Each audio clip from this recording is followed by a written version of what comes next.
ഈ പള്ളി മസ്ജിദുൽ അദ്ദാസ് എന്നാണ് അറിയപ്പെടുന്നത്.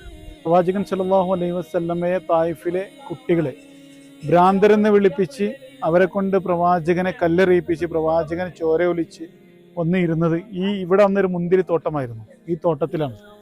അന്ന് ഈ തോട്ടത്തിൻ്റെ ഉടമകളായ ഉത്ബയും ഷൈബയും അവരുടെ ഭൃത്യനായ അദ്ദാസിൻ്റെ അടുത്ത് കുറച്ച് മുന്തിരി കൊടുത്തേക്കുന്നു.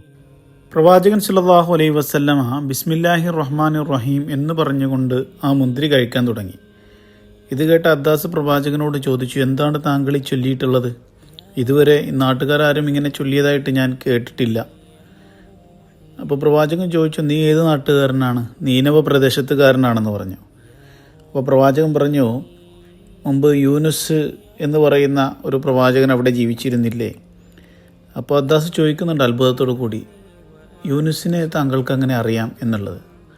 പ്രവാചകൻ പറഞ്ഞു, അതെൻ്റെ സഹോദരനാണ്, അദ്ദേഹം ഒരു പ്രവാചകനായിരുന്നു, ഞാനും ഒരു പ്രവാചകനാണ് എന്ന് പറഞ്ഞത് കേട്ടപ്പോൾ അദ്ദാസ് പ്രവാചകൻ്റെ കൈയും തലയിലുമെല്ലാം ചുംബനം നൽകിക്കൊണ്ട് തിരിച്ച് ഉടമകളുടെ അടുത്തേക്ക് പോവുകയാണ്. ഉടമകൾ ചോദിക്കുന്നുണ്ട്, നീ എന്താ പിഴച്ചു പോയോ? അതിന് അദ്ദാസ് തൻ്റെ ഉടമകളോട് പറഞ്ഞ മറുപടി, ഭൂമിയിൽ ഇത്രത്തോളം നല്ല മനുഷ്യർ വേറെയില്ല, നബിമാർക്ക് മാത്രം അറിയുന്ന കാര്യങ്ങളാണ് അദ്ദേഹം എന്നോട് പറഞ്ഞത് എന്നുള്ളതാണ്. ഈ അദ്ദാസിൻ്റെ പേരിലാണ് ഇവിടെ ഈ പള്ളി സ്ഥിതി ചെയ്യുന്നത്.